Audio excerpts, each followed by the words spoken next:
We are halfway through our Advent journey to Christmas. This is the third Sunday of Advent.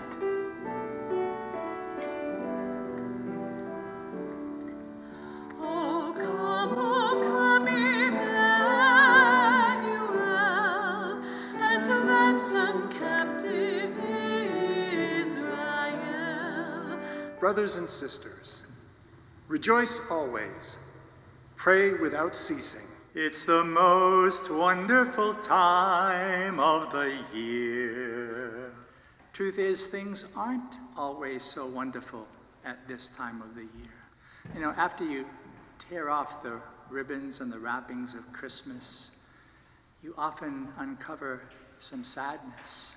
It's beginning to look a lot like Christmas everywhere you go.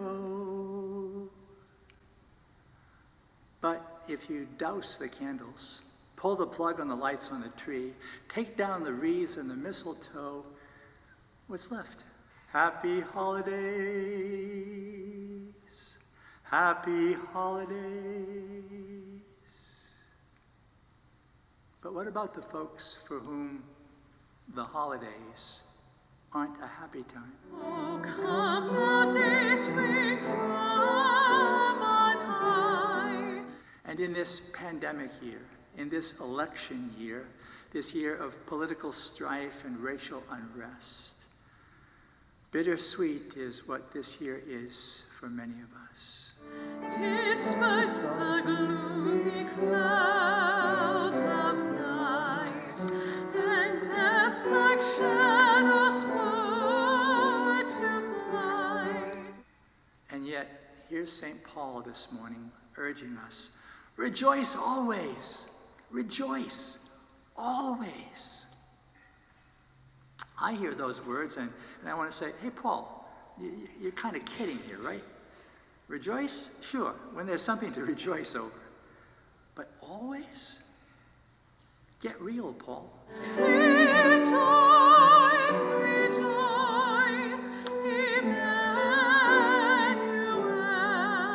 But there's a truth in Paul's words. Rejoicing in the joy of faith. That's what Paul's talking about. And that's a far greater strength and of much greater substance than Yuletide glee. Oh, come thou wisdom from on high. The joy of faith is like a river coursing through the depths of our hearts, even in those times when all around us life might be as dry as a desert. And order all things far and nigh. The joy of faith is a light that does not go out. It's a light no darkness can extinguish. Bid all our sad divisions cease. The joy of faith isn't about being merry.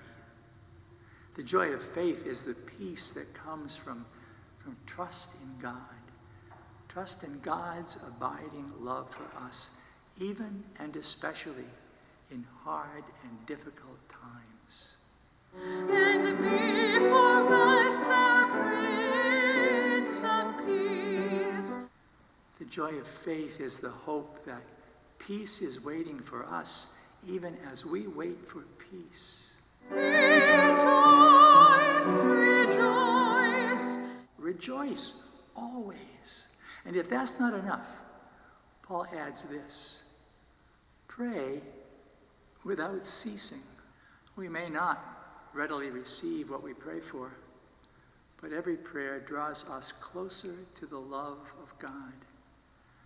Indeed, the presence, the companionship of God with us is the first answer to prayer. Shall come to thee, O Israel. Is it possible for us to find the joy that faith offers us, even when times are really tough? Is it possible for us to rediscover the wonder in this season, even if the world around us isn't right now all that wonderful? Is it possible for us to begin to look at least a little like Christmas, not because we're decked out in red and green sweaters, but because from the inside out, we know, we believe, that the joy of Christmas is nothing more and nothing less than Jesus.